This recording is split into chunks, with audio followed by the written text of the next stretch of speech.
जयंती पर्व हम लोग मना रहे हैं, उस पर मुझे यहाँ आपके बीच आने का मौका मिला है। इसके लिए मैं इस पवित्र जगह पर आने के लिए, इस कार्यक्रम में सत्संग में शामिल होने के लिए जो अवसर मुझे मिला है, उसके लिए मैं अखंड ज्योति सदगुरु समनदास महाराज जी का, उनकी तमाम संगत का, मेरे गुरु भाइयों का बहुत बहुत धन्यवाद और आभार करता हूं। और जिस तरह से आपका प्रेम इस गुरु गद्दी से है, वो प्रेम देख के दिल में मन में बड़ा सुकून है। ये थोड़े से नौजवान अगर बैठ जाएं तो माँ बहनों को भी दिख जाए तो ठीक अच्छा हो जाएगा। हेलो, तो बैठ जाएं कृपया करके। आपको बार बार बोलना पड़ रहा है, आप लोगों को बात माननी चाहिए। अगर आप गुरुमुखी हो तो आप बैठ जाएं। इस कार्यक्रम को पूरी दुनिया देख रही है, तो आप सभी से निवेदन है कि आप शांति बनाए रखें। सतनाम।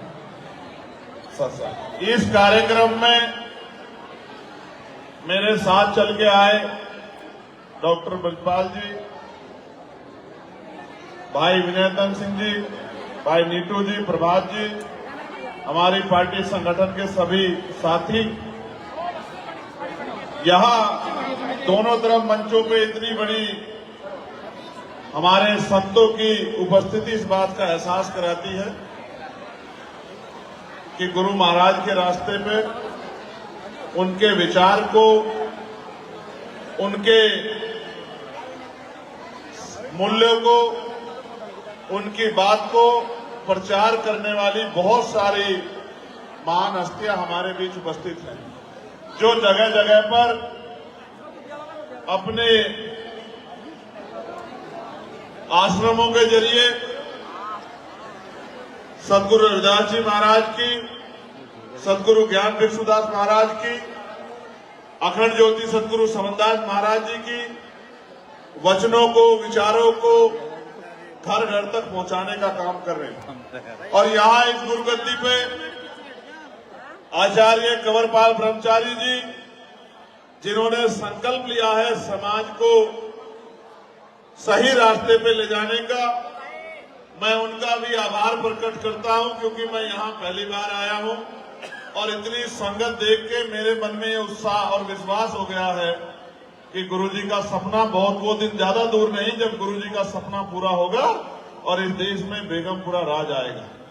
वो दिन अब ज्यादा दूर नहीं, इस बात को मैं स्वीकार भी करता हूं और महसूस भी करता हूं। आज इतनी बड़ी संख्या में बड़े बुजुर्गों के रूप में ये जो सदगुरु समनदास जी महाराज नामलेवा संगत हमारे विभाग के रूप में यहाँ उपस्थित है, और बहुत बड़े पैमाने पे नौजवान और मेरी माए बहने जिस प्यार आशीर्वाद के साथ यहाँ उपस्थित हैं, मैं बस दो चार बातें, क्योंकि रास्ता मेरा लंबा है और इच्छा मेरी शिद्दत के साथ थी कि मैं गुरुगद्दी ऊंट जाऊंगा और वहां जाके आपके बीच में अपने मन के विचार रखूंगा। सदगुरु जी की दया से मौका मुझे मिला है, तो मैं चंद बातें आपके सामने रखना चाहता हूं। टीवी, मोबाइल फोन और तमाम तरह के सोशल प्लेटफॉर्म के माध्यम से जो मुझसे मिला भी नहीं है, वो भी पिछले कई सालों से मुझे जानता है। और मैं भी पूरे देश के कोने कोने में जाके, यहां तक जब मुझे मौका मिला तो दुनिया के कोने कोने में भी जाके मैंने गुरु महाराज के विचारों का प्रचार प्रसार करने का काम किया, उनकी बात को आगे बढ़ाने का काम किया। और मैं महसूस करता हूं कि जिस कुल में हम लोग पैदा हुए हैं और हमारे कुलगुरु जगतगुरु सदगुरु रविदास जी महाराज, जिन्होंने 600 साल पहले इस पूरे यूनिवर्स को, पूरी दुनिया को एक ऐसे विचार से जोड़ने का काम किया था, जहां उस समय इतना भेदभाव, ऊंच नीच, छुआछूत गैर बराबरी थी, उन्होंने अपने तप, अपने संघर्ष और जो जीवन का मूल्य उनका था, जो जीवन के उच्च विचार थे, उसकी बदौलत बड़े बड़े जो अपने आप को उस समय के बहुत ताकतवर, बहुत महान पुरुष अपने आप को मानते थे, उनको भी सत्य का मार्ग दिखाने का काम किया। हम उस कुल में पैदा हुए, हमें अपने ऊपर गर्व होना चाहिए, हमें अपने अंदर हिम्मत पैदा रखनी चाहिए। ये हमारे पास बहुत बड़ी उपलब्धि है कि हम ऐसे कुल में पैदा हुए हैं। कई बार मैं देखता हूं हमारे लोग घबराते हैं, परेशान होते हैं, अपने आप को बताते हुए कमजोर महसूस करते, मुझे बड़ी चिंता होती है। मुझे ऐसा महसूस होता है कि अभी ये समाज अपना इतिहास नहीं जानता है, और बाबा साहब ने भी कहा है कि जो समाज अपना इतिहास नहीं जानता वो कभी भविष्य का निर्माण नहीं कर सकता है। तो आपको अपने इतिहास को पढ़ना चाहिए। जब आप सत्संग में आए हैं और सत्संग में मंच के माध्यम से अगर आपको मर्यादा पर टोका जा रहा है, तो ये बहुत बड़ा प्रश्न चिन्ह है उन गुरु भाइयों के लिए जो मर्यादा का पालन नहीं कर रहे थे। ये बहुत बड़ा प्रश्न चिन्ह है। अगर एक बार मंच से कोई आदेश हो गया तो मैं हूं या आप हूं, हम सबकी जिम्मेदारी है कि उसका पालन करें, जैसे आप लोग पालन नहीं कर रहे। ये सब, ये चाहे कितने बड़े क्यों ना हो, आप दुनिया में कितना बड़ा मान्य रखते हो, जब आप गुरु गद्दी पे आ गए हो और गुरु गद्दी पे नतमस्तक हो गए, तो ये यहां गुरु गद्दी बड़ी है। हम सब लोग छोटे गुरु गद्दी के वचनों का पालन करना हमारी जिम्मेदारी। और जब हमने शपथ ली है, हम गुरु भाई हो गए हैं, तो फिर हमारी ये जिम्मेदारी है कि हमारे सत्संग पे, हमारी मर्यादा पे कोई सवाल न खड़ा। जब यहां से कहा जा रहा था तो मुझे पीड़ा हो रही थी कि क्यों हमारे लोग नहीं मानते। तो मैं समझता हूं, और मेरे मन में बात आई थी कि जिनके मन में अलग अलग विचार है या जो कोई किसी और लक्ष्य से यहां आए हैं, उनको मर्यादा से कोई लेना देना नहीं। मेरी बात पे गौर करना। जैसे मेला लगता है, कुछ लोग वहां घूमने जाते हैं, कुछ लोग कुछ खरीदने जाते हैं, कुछ लोग कुछ खाने जाते हैं। उनका यही इंटरेस्ट मेले में होता है, उनको पता मेले में यही होगा। लेकिन जब हम सत्संग में जाते हैं तो ना हम घूमने जाते हैं, ना हम कुछ खाने जाते हैं, ना हम कुछ खरीदने जाते हैं।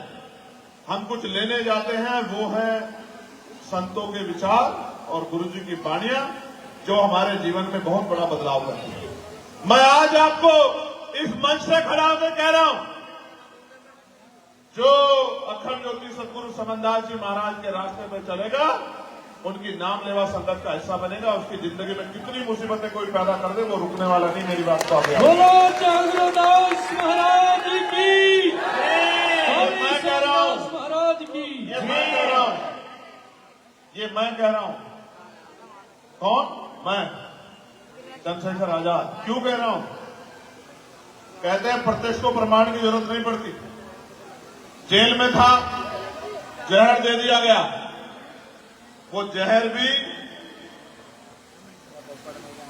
कुछ नहीं बिगाड़ पाया। जब दिल्ली में गुरु घर का आंदोलन हुआ, आपके यहां से भी बहुत लोग गए होंगे, जानवरों की तरह मारा, पैरों के नखून खींच लिए, दांत तोड़ दिए, रीढ़ की हड्डी में 4 जगह गैप कर दिया, और ये सोच के मर गया, फेंक दिया, तो भी नहीं मरा। फिर गोली चलाई, 4 गोली चलाई, आपके सामने की बात है। वो गोली भी कुछ नहीं बिगाड़ पाई, फिर भी आपके बीच जिंदा हो। जब मैं आपसे कह रहा हूं कि आपको अपने गुरुओं के रास्ते पर चलना चाहिए, तो फिर आपको किसी दूसरे के कहने की जरूरत नहीं।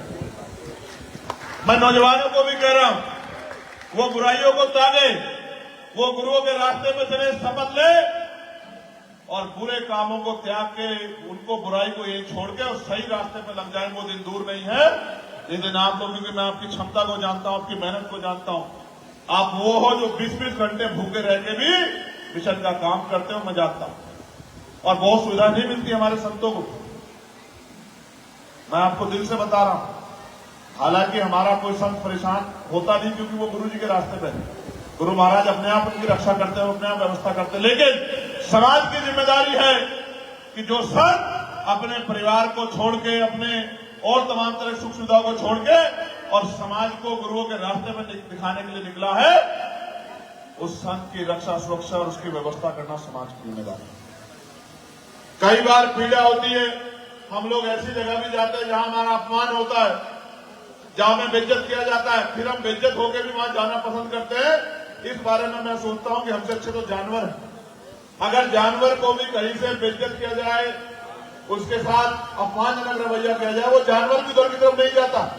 उदाहरण करके देख लेना, जिस पालतू जानवर जिसको कुत्ता कहते हैं, उसके आगे से भी अगर 3-4 बार भोजन हटा लोगे तो फिर करते रहना, खाली वो जाएगा नहीं। लेकिन हम इंसान हैं, हम क्यों नहीं समझ पाते, हमारे ऊपर डिपेंड करते हैं। मैं दो बहुत इंपोर्टेंट बातें जो आपके सामने रखना चाहता हूं। उसकी पहली बात यह है, गुरु महाराज ने कहा था, सत्संगत मिल रही हो माधो जैसे मधुमक्खी रहो। अगर ऐसे रहोगे, जिस तरह से मधुमक्खी रहती है अपने छत्ते में, एकजुट रहती है, मिलकर रहती है, और कोई उनकी तरफ एक की तरफ आंख उठाता है तो सारी मिलकर मुकाबला करती है, एक दूसरे की ताकत बनती है। अगर इस तरह से रहोगे तो किसी में हिम्मत नहीं जो आपके मान सम्मान पर खिलवाड़ कर दे, आप पर दुख जाति कर ले। मेरी बात को आप याद रखें। और अगर छोटी छोटी बात पे एक दूसरे की टांग खींचते रहोगे, एक दूसरे के प्रति मन में गलत भाव रखोगे, तो फिर एक एक करके पिटोगे। इस बात को मेरी याद रखना, इसमें भी कोई फिर छुड़ाने वाला नहीं। जब हम गुरुमुखी है, भाई कहते हैं, गुरु भाई कहते हैं, तो फिर हमें ये समझना चाहिए, कोई भी छोटी से छोटी और बड़ी से बड़ी चीज हम भाइयों के बीच में दरार नहीं पैदा कर सकती, हम परिवारों के बीच में दरार नहीं पैदा कर सकती। इस बात का भी ध्यान हमें रखना चाहिए। प्यारे भाइयों, 600 साल पहले गुरु महाराज ने कहा, एक संगत में एक सवाल गुरु महाराज जी के सामने आया। गुरु महाराज जी ने उसका जवाब देते कहा, सवाल ये था, संगत से एक व्यक्ति खड़ा हुआ, हम धारिया जी, ब्रजपाल जी बहुत बार चर्चा करते हैं इस बात पे। तो सवाल ये खड़ा हुआ कि गुरु महाराज, हम मेहनत करते हैं, मजदूरी करते हैं, हल चलाते हैं, तमाम तरह की परेशानियां उठाते हैं, फिर भी हमारे जीवन में सुख शांति क्यों नहीं है? बड़े गौर से सुनना, ध्यान इधर ही है ना, मेरी तरफ भी जरा हाथ उठाओ तुम। नहीं, सब लोग उठाओ तभी मैं मानूंगा। अभी बीच के लोग नहीं उठाएंगे तो फिर देखने। ठीक है, नीचे। तो गुरु महाराज ने संगत में बैठे एक व्यक्ति ने पूछा कि गुरु महाराज, हम इतनी मेहनत करते हैं, इतना परेशानी उठाते हैं, तमाम तरह की कोशिश करते हैं, हमारे जीवन में सुख शांति क्यों नहीं है? तो गुरु महाराज ने कहा, रविदास मानो सुखी बसन्नु सुख रह कोई खाओ, एक सु स्वराज माही दूसर मरगट। इसका मतलब यह है कि सुख शांति का जीवन जीने के दो ही रास्ते हैं। पहला, जीते जी चाहिए स्वराज माही, अपना राज लाओ। जीते जी अगर सुख शांति चाहिए तो अपना राज लाओ, और मरने के बाद मिलेगी शमशान घाट कब्रिस्तान में। अगर जिंदा रहते सुख शांति चाहिए तो अपना राज लाओ, राज होगा तो काज होंगे, राज नहीं होगा तो कोई काज। दूसरा, जब गुरु महाराज ने बात कही तो फिर एक सवाल आया कि महाराज जी, राजकाज तो अभी भी है, ये राजे राज कर रहे हैं, फिर सुख शांति क्यों नहीं है? तो महाराज जी ने कहा, ऐसा चाहूं राज में जहां मिले सबन्नु अन्न, और छोट बड़े सब सम बसे, गुरु रविदास रहे। इसका मतलब यह है गुरु भाइयों, गुरु महाराज कहते हैं कि राज ऐसा होना चाहिए जहां कोई ऊंच नीच ना हो, जहां कोई छोटा बड़ा ना हो, जहां कोई भेदभाव ना हो। किसी को खाने के लिए अन्न की, तन ढकने के लिए कपड़े की, सर ढकने के लिए छत की, पीने के लिए पानी की दिक्कत ना। जहां हर कोई बराबर हो, जहां किसी पे जुल्म जाति ना हो, अत्याचार ना हो, लूटपाट ना हो, किसी की हत्या ना हो, ऐसा राज होना चाहिए। उस राज को उन्होंने नाम दिया बेगमपुरा राज। बेगम का मतलब होता है, जब संधि करेंगे, बे और गम को अलग करेंगे, बेगम यानी कि बिना गम का राज, जहां किसी की जिंदगी में कोई गम। ये बात 600 साल पहले जगत गुरु सतगुरु रविदास जी महाराज कहकर चले गए, और जिनके कुल गुरु कह गए, आज इनके हालात देखो कि अगर वो सुबह मजदूरी नहीं करते तो शाम को उनके घर में अच्छी रोटी नहीं आ सकती है। अगर वो बीमार हो जाए तो इलाज के पैसे नहीं है। अगर 2 दिन काम पे ना जाए तो घर में परेशानी हो जाएगी। बच्चों को पढ़ाने के लिए पैसे नहीं है, तमाम तरह की सुख सुविधाएं नहीं है। टूटे फूटे छपरों में किसी तरह से प्लास्टर व्लस्टर करके किस तरह रह रहे हैं, यानी कि जानवरों जैसा जीवन जीने को मजबूर हो रखे हैं। ये उस गुरु के औलादों की हालात है। इस गुरु ने पूरी दुनिया को अच्छा जीवन जीने का रास्ता दिखाया। मैं तो एक छोटा सा आपके परिवार का गुरु भाई हूं। आज इस गद्दी से, क्योंकि हमारे संतों की इच्छा थी कि मुझे वहां आना चाहिए, मैंने भी आपसे आग्रह किया था कि आप आना। मैं यहां, मेरे बाद क्योंकि मुझे दिल्ली जाना है, भाई विनयतन सिंह जी डॉक्टर साहब अपनी बात रखेंगे। एक तो मैं ये कह रहा हूं कि हमारे साथी कहीं ना जाएं, मुझे जल्दी से निकलना है, नीतू भाई मुझे छोड़ेंगे, बाकी लोग यहीं रहे, कोई पीछा ना करे, कोई भागे दौड़े ना करें, सब आसानी से बैठे रहें। ये मेरा आपको आदेश है, जो लोग मेरे साथ जाने वाले आए थे। दूसरा, गुरु गद्दी है, हर बात का मोल है, जो कहना है बहुत नीचे उसमें रह के कहना है। जब तक जीवन है, गौर से सुनो, आप सुन रहे हो नहीं सुन रहे हो? बहने भाई जरा हाथ उठाओ। जब तक जीवन है, आखिरी सांस और लहू का आखिरी कतरा आपके लिए, जब तक जीऊंगा पूरी ईमानदारी से आपके हकों की लड़ाई लड़ूंगा। और जिस दिन जीवन खत्म हो गया तो फिर अपने लिए कोई और मजबूत ताकत बना लेना, क्योंकि जब तक आप पे नेता नहीं होगा तो आपकी कोई सुनवाई नहीं होगी। मेरी बात को आप याद रखें। जिनका नेता मजबूत होता है उनकी तरफ आंख उठाने से पहले 1000 बार सोचना पड़ता है। जिनका नेता कमजोर होता है उनके साथ रोज जुट जाते हैं नेता। आप देखते हो पूरे देश में हमारे लोग लगे रहते हैं। 1.5 साल हो गया मुझे पार्लियामेंट में गए।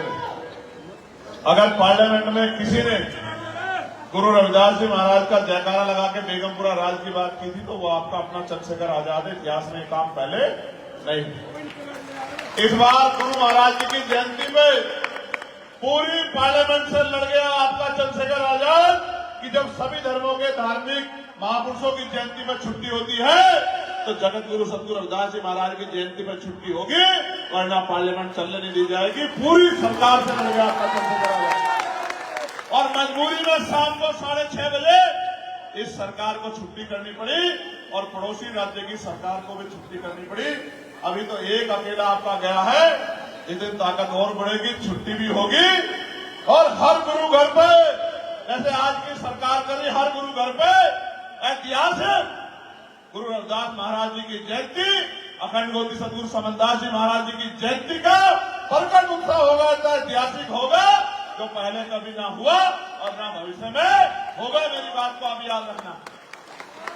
मैं आपसे याद लेते हुए आपसे आशीर्वाद की अपेक्षा करता हूं कि जैसा आपने आज तक मेरे ऊपर अपना हाथ आशीर्वाद रखा है, जब मैं इन बड़ी बड़ी ताकतों से टकराऊंगा तो मेरा रक्षा कवच बन के आपका हाथ मेरे सर पे रहेगा, मेरी माओ बहनों का हाथ मेरे सर पे रहेगा। दोनों हाथ उठा के एक बार आशीर्वाद दे दो तो फिर मैं अगली यात्रा के लिए निकल जाऊं।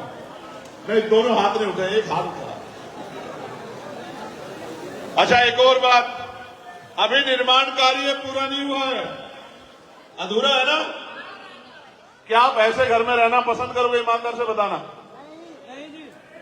जब आप अपने घर को ऐसा नहीं रखना चाहते तो गुरु महाराज जी का घर भी ऐसा नहीं होना। हम एक टाइम की रोटी, हम इतना बड़ा समाज अगर एक टाइम की रोटी छोड़ देंगे तो मैं लिख के देता हूं कि ये दूसरा, इसके ऊपर भी दूसरा बन जाएगा। मैं इस बात को जानता हूं, मैं आपकी क्षमता को जानता हूं। समझे नहीं समझे? भाई एक टाइम भूखे रह सकते नहीं रहते गुरु महाराज के नाम पे? जरा भूखे रहने के नाम पे डर लग रहा है तुम लोगों को? एक टाइम भूखे रह लोगे तो ये इतना शानदार हो जाएगा कि अगली बार जब सत्संग होगा और मैं भी आऊंगा तो आंखें पे चमकाहट दीवारों की लगनी चाहिए। लगनी चाहिए नहीं लगनी चाहिए? कहा है आचार्य जी? भाई सामने हट जाना, हट जाना, भाई हट जाना। अगली बार जब संगत आएगी, मेरा विश्वास है कि दीवारें ऐसे ही चमकेगी जैसा आपका चेहरा चमक रहा है। चमका दोगे नहीं चमका दोगे? मैं आपको सच बता रहा हूं, मेरे कंधों पे जिम्मेदारियां ज्यादा है, वरना यहां 15 दिन रह के चाहे मुझे खुद से निकलना पड़ता, लेकिन मैं जब अगली बार आता तो ये दीवारें चमकती होती। चमका दोगे नहीं चमका दोगे? दोनों हाथ उठा के वादा करो मुझसे कि चमका दोगे, पक्का? और अगली बार जब ये प्रकाश पावन दिन आएगा, सदगुरु ज्ञान भिक्षुदास जी की जयंती आएगी, तो मैं अगर जिंदा रहा तो आपके बीच जरूर लौटूंगा। और मैं एक और आपसे वादा कर रहा हूं, इस बार यहां से लेके वहां तक जहां से एंट्री है, पैर रखने की जगह नहीं होगी। मेरी इस बात को भी आप याद रखना। जय, बोलिए मेरे साथ, बोलिए परम संत शिव गुरु रविदास महाराज जी की, सदगुरु ज्ञान भिक्षुदास महाराज जी की, अखंड ज्योति सदगुरु समनदास महाराज जी की, आज के महान सत्संग की, सभी संतों गुरुओं की, पूरी संगत की, मां बहनों की, बड़े बुजुर्गों की, नौजवानों की, सबकी जय हो। और आपका आशीर्वाद बनाए, दोनों हाथ लगा के आशीर्वाद दो, इजाजत दो।